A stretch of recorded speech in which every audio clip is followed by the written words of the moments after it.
Hey everybody, this is Chef Katrina here, and hey everybody, Chef Katrina here, and I want to share with you my secret kind of online strategy. So one of the things that I love about being online is that there is a strategy behind this. There is a way of being to effectively grow your business on social media and on the internet, right? So I was sitting upstairs and I was taking a shower, doing my hair, and this just came to me like this, right? So I'm a chef, and by trade, we're creative, right? Because that's what we do. We have to create recipes, you have to create meals, we serve people, and everything else. And when I got online, everyone kept going, how do you transition from being a chef at Walt Disney World and the years you spent there working in all these different kitchens to now building a business online? Like, it doesn't compute. I don't see the correlation. So what I'm sharing with you right now is that there is a correlation, right? Because first thing in the kitchen, the one thing that we're responsible for in the kitchen is that we call it the heart of house, right? This is where the magic takes place, right? And inside this heart of the house, what we're responsible for is the creation of food, right? That's the whole purpose the restaurant exists, is that the kitchen's got to produce the food, which entices people to come in the door to want to eat, right? So when I got online, I took that same thought process to the online marketing. What I needed to have in place first and foremost was a place for people to come to, right? Hence the blog, right? So for me, blogging became my heart of house, if you want to say it, right? It became my kitchen. It became where I experimented with content I was creating. I would put up blog posts, I would do how-to videos, and I was really creating the kitchen of service, right? This was how people were going to find me. This was what I wanted to serve and what I wanted people to taste and dine and enjoy and get pleasure from. So for me, what I started to do was I started to just create content, and it wasn't always pretty. It's just like in a kitchen, we're constantly testing recipes. Sometimes things turn out great. Some things turn out really bad. And even if we follow the recipe, we can still screw it up. I can tell you more stories about that later as we go on. But what I discovered around this is that if the kitchen is the heart of the house, if your blog, if your website is the heart of your house, right, that's where people are coming to you because they want to learn more about what you're doing.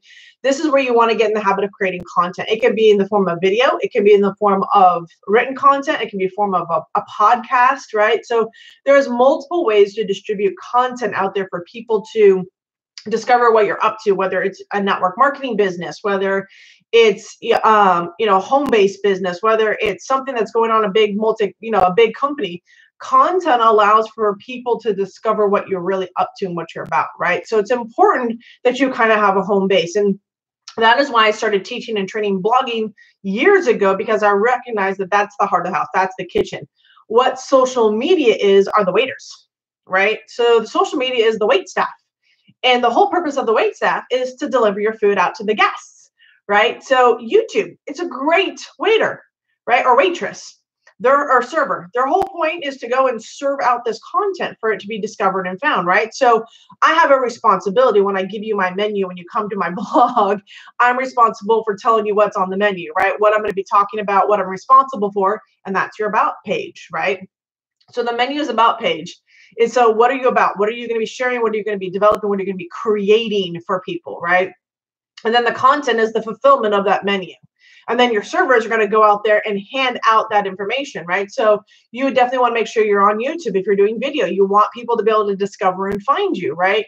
If you're going to be on Twitter, you're going to use that. It's another server, right? They're just serving out your content. They're serving out your meals to other people so that they can discover what you are. And then you're going to get reviews, right? People are going to rave about you. They're going to say, oh my gosh, this content is amazing. This food is amazing. Whatever it is you're doing, it's amazing. And they're going to go tell their friends, because that's what we do. And occasionally you're going to get a bad review. Like, that's part of, being in business, right? So what I love about this is, like, Pinterest is one of my other platforms I play on. And honestly, I love the generosity between blogging, Pinterest, and YouTube, because these three are like interconnected. They're all SEO based, right? So the moment I create my blog content, I know what I'm delivering to you, right? I'm able to use the wait staff such as YouTube and Pinterest and even, Facebook and Twitter to deliver this content to you. And that's the beauty of being online. That's what helps, I think, really, for those that are successful online. It's understanding that first and foremost, we're serving people. So those that do really well online and those that typically I see succeed the fastest are those that are standing in the place of how do I serve my customers? How do I serve people? How do I give them content and of things they're searching for? Because honestly, the reality is that people are coming to the internet and the World Wide Web for like only two reasons. They're either coming here for entertainment, right? We're either coming here for television, live streams, jokes, laughs, memes, something to entertain us. We're checking our news feed to see what's going on in other people's lives, so we either can laugh about it, comment on it, engage with it. That's all in the world of entertainment. The second piece that we come onto the internet for, which is how most of us started, is like the search engines.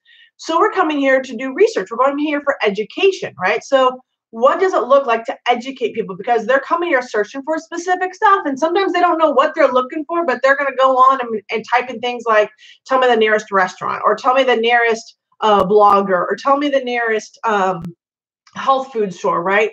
People are looking for this information, and either they're going to find you or they're going to find somebody else. And what really is, I think, the big piece that's missing is that we're scared to be found. Well, at least for me. For a while, there was definitely scared to be found, because what if I didn't live up to the expectation? What if I created something so big and I failed, right? And the crazy part is I've already done that. I opened a restaurant. I closed a restaurant within 9 glorious months, right? I've had some really great success and I've had some setbacks. And what the entrepreneur spirit is it's us getting out there and keep trying, right? And I always have to remind myself that that's what drove me to be a chef, is that I could continually create and play with food and do something newly and test things that nobody else was ever doing, right?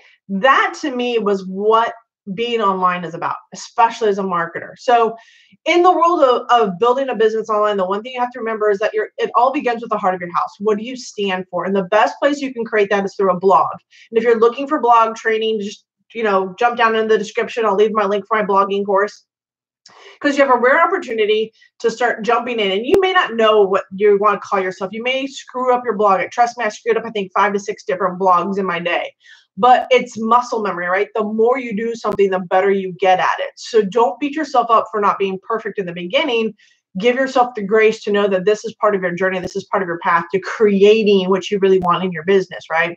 Just as like in a kitchen, as a chef, I've gone through, like when I'm creating a recipe, if I'm creating something new, I've got multiple things I'm testing, right? Some work, some don't work. I mean, I'm constantly testing out new things until I get it. But it's the process you have to go through. It's the testing of all the different things that you've got to give yourself the grace to do to get to where you want to be. And even when you get to where you want to be,